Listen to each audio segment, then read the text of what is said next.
Atenção! Começa agora uma teleaula de processos de fabricação do curso profissionalizante. Você vai assistir a teleaula de número 62. Bons estudos!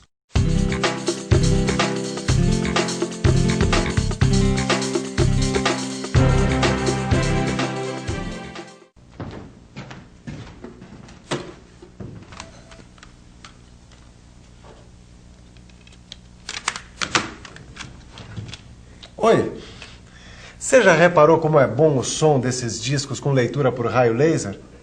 E o melhor é que esse sistema não tem nenhuma agulha que toque no disco e assim não tem o perigo de arranhar. É engraçado. Quando a gente começou a ouvir falar em raio laser, ele era sempre tratado como uma arma muito perigosa. Pelo menos era dessa forma que os antigos filmes de ficção científica tratavam esse raio. Hoje em dia, o raio laser tem uma aplicação cada vez maior em diversas áreas, como, por exemplo, medicina, telecomunicações e principalmente na indústria, onde cresce dia a dia o uso do corte com laser. Isso é o que você vai aprender agora. Você vai ficar sabendo como o laser é usado para cortar diversos tipos de aço, alumínio e suas ligas, além de outros materiais metálicos e não metálicos. Mas é claro que você deve estar querendo saber o que é, afinal, o raio laser. Então preste atenção, porque a nossa teleaula de hoje está começando.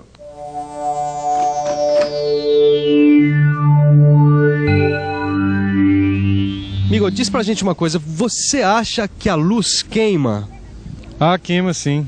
Dependendo da luz, sim, mas a luz de casa, qualquer coisa assim, com certeza não. Se for um laser, talvez. Qualquer tipo de luz queima. É só concentrar os raios luminosos num determinado ponto que ela queima. Com essa simples experiência, dá para entender que se os raios luminosos forem concentrados sobre um mesmo ponto, a luz pode até queimar. Como você sabe, a luz é uma forma de energia. Se a gente concentra a luz, como nós fizemos agora com a lupa, a gente pode obter um feixe de luz com energia suficiente para queimar a casca da árvore. Se você entendeu essa experiência, então você vai entender o laser. Para entender melhor o que é o laser, você precisa compreender o funcionamento dessa lâmpada fluorescente que contém vapor de mercúrio no seu interior. Repare só nessa lâmpada fluorescente quebrada que o lado de dentro do vidro é revestido com uma tinta fluorescente. Essa tinta emite luz visível quando é excitada por raios ultravioleta. Para produzir uma alta tensão inicial, é usado esse reator, que ainda mantém uma tensão adequada para a descarga elétrica. Esse starter aqui funciona como chave automática. Com a passagem da corrente elétrica pela lâmpada, os filamentos ficam incandescentes, facilitando a emissão de elétrons. Quando o starter se desliga, produz uma alta tensão instantânea entre os filamentos, já que o reator está funcionando no circuito. Esta alta tensão instantânea provoca a ionização inicial nos vapores de mercúrio no momento em que começa a descarga elétrica no tubo. Durante a descarga, o vapor de mercúrio emite mais intensamente luz ultravioleta, que é invisível, e excita a tinta fluorescente, que então emite luz visível. No laser, o feixe luminoso é conseguido por um processo bem parecido com o da lâmpada fluorescente, ou seja, é pela excitação de um veículo ativo, que é uma substância que transforma energia elétrica em energia de radiação. Bom, a diferença é que nos aparelhos laser, o feixe de luz é amplificado e é direcionado para um único ponto. Uma das substâncias utilizadas como veículo ativo dos aparelhos geradores de raios laser é o gás carbônico. O feixe de luz laser produz uma energia intensa na forma de calor. Existe um outro tipo de laser, o laser IAG. O comprimento da onda do laser IAG é 10 vezes menor que o laser de CO2, o que o torna mais versátil e mais preciso no corte. Agora, o que eu mais queria entender, Silva, é como é gerado o laser. Para entender como é gerado o laser, você precisa antes saber que os elétrons dos átomos ocupam certas posições dentro da estrutura do átomo. Essas posições são chamadas de níveis energéticos. Quando os elétrons mais externos ganham energia de uma fonte externa, eles saltam para um nível energético mais afastado do núcleo do átomo, e tendem a voltar para o nível onde estavam, devolvendo a energia que tinham ganho. Em geral, essa energia aparece em forma de luz. Se você compreendeu o que significa nível de energia, vai ser fácil entender como o laser é produzido. Preste atenção. O soprador desse gerador de laser faz o dióxido de carbono circular dentro da câmara, onde existem 2 eletrodos ligados a uma fonte de alta tensão. Esses eletrodos criam um campo elétrico que aumenta a energia do gás dentro da câmara. A luz emitida pela volta dos elétrons dos níveis mais energéticos para os menos energéticos em cada átomo ocorre continuamente e a luz vai sendo amplificada. Essa luz é guiada e mais uma vez amplificada através de espelhos até ser concentrada no cabeçote através de lentes em um único ponto chamado de foco. O direcionamento permite concentrar energia em um ponto com um diâmetro menor do que 25 centésimos de milímetro. Esse ponto minúsculo recebe uma potência que ultrapassa a ordem dos 5.000 watts por centímetro quadrado, dependendo do equipamento. Esse processo envolve uma concentração de energia muito grande, uma vez que o feixe tem que ser muito concentrado e preciso. Isso sem falar que o corte é rapidíssimo. Mesmo o equipamento mais comum de corte a laser tem capacidade para se mover nos eixos X, Y e Z.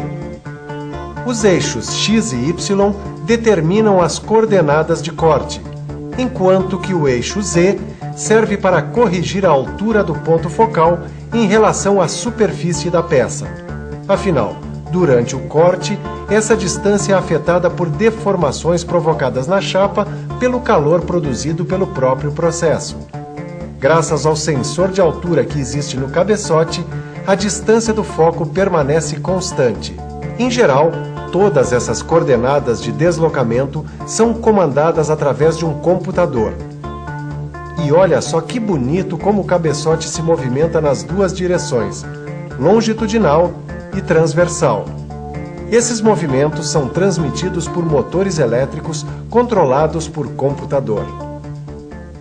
Dentro desse cabeçote laser, flui o chamado gás de assistência, que serve, entre outras coisas, para retirar material fundido e óxidos da região de corte. O oxigênio é o gás mais usado para essa função, uma vez que ele favorece o aumento da temperatura do processo, fazendo com que o corte seja mais rápido. Por um outro lado, o nitrogênio também pode ser escolhido como gás de assistência, nos casos em que forem necessárias superfícies livres de óxidos, como é o caso do corte de aços inoxidáveis. O corte a laser é tão poderoso que é capaz de cortar chapas de aço carbono como essa que eu acabei de receber. O engraçado é que a sua capacidade de corte em chapas de alumínio é bastante reduzida. Isso se explica pela tendência do alumínio ao empastamento e à reflexão. É importante que você conheça alguns fatores que afetam o corte a laser. As impurezas na mistura de gases podem afetar o desempenho do laser de dióxido de carbono, diminuindo sua potência de saída e deixando a descarga elétrica instável, ou aumentando o consumo de gases. Agora, a potência do feixe é outro fator que determina a capacidade do laser de interagir com o material a ser cortado e iniciar o corte. Geralmente o que acontece é que o aumento da potência permite cortar com velocidades maiores sem comprometer a qualidade do corte. Outro ponto importante que interfere e muito nesse tipo de processo é a velocidade de corte. É que os valores muito elevados de velocidade tendem a fazer estrias na superfície de corte, rebarbas na parte posterior da superfície atingida pela radiação e até mesmo tendem a impedir que o corte aconteça. Aqui vale aquele ditado, hein?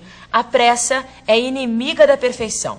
Mas, por outro lado, baixas velocidades de corte produzem um aumento da área atingida pela alta temperatura do laser e uma queda na qualidade do corte. E para evitar uma queda na qualidade do corte com laser, o gás de assistência tem que ter vazão suficiente para retirar o material fundido do corte. Materiais como plásticos, madeiras e até mesmo borrachas permitem utilizar vazões mais elevadas. Outro item importante na qualidade do corte é o ponto focal, que é o ponto onde se concentra a maior energia do feixe.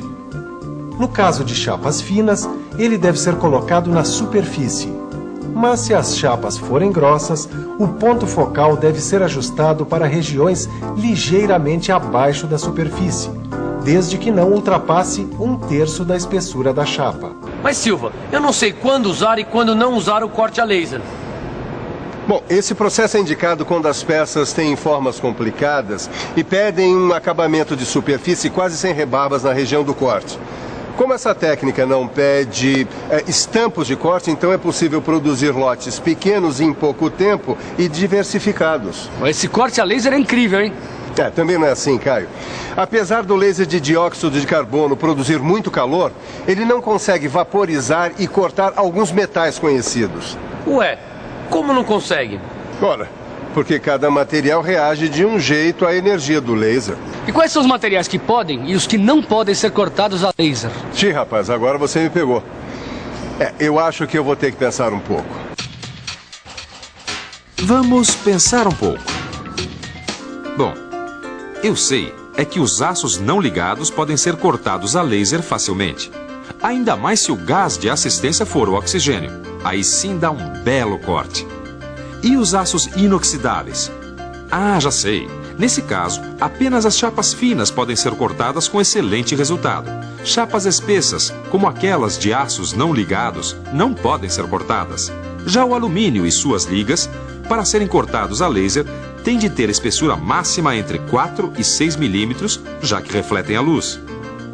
O cobre e suas ligas também tendem a refletir a luz. Por isso, no corte de peças não planas, é fundamental a proteção contra a radiação refletida. Assim como outros processos, o corte a laser também apresenta vantagens e desvantagens. Como é uma forma de energia concentrada em uma área muito pequena, ele permite cortes retos, de pequena largura de corte, zona mínima afetada pelo calor, mínima distorção e arestas de melhor qualidade. O corte a laser é um sistema de fácil automatização, que permite cortar peças complexas sem que seja preciso a troca de ferramentas de corte cada vez que se troca o material a ser cortado. Agora, por outro lado, o corte a laser apresenta um alto custo inicial do sistema, sem falar que a pequena variedade de potências disponíveis limitam o corte a espessuras não muito altas e a materiais que refletem pouca luz. Além disso, quando são cortados os materiais não metálicos, se formam depósitos de fuligem na superfície. E quando o PVC é cortado a laser, são formados produtos tóxicos. O corte a laser hoje significa uma tecnologia nova, mas ainda pouco conhecida de boa parte das metalúrgicas. Quando forem superadas as limitações atuais e forem constituídos sistemas mais adequados às necessidades e recursos das pequenas e médias empresas, aí sim, o corte a laser vai ser bem mais difundido. Bom, enquanto eu uso o laser aqui para ouvir a minha musiquinha, você aproveita e faz uma boa revisão. E atenção, se liga aí que é hora da revisão. Na teleaula de hoje, você ficou sabendo que entre suas diversas utilizações, o laser é uma poderosa ferramenta de corte de materiais. Aprendeu que o laser é gerado com o aumento de energia de um átomo, cujos elétrons liberam energia luminosa, produzindo um feixe de luz concentrado com muita energia. Viu também como é sofisticado o equipamento de corte a laser controlado por computador. Por fim, ficou conhecendo as vantagens e desvantagens deste método de corte de materiais.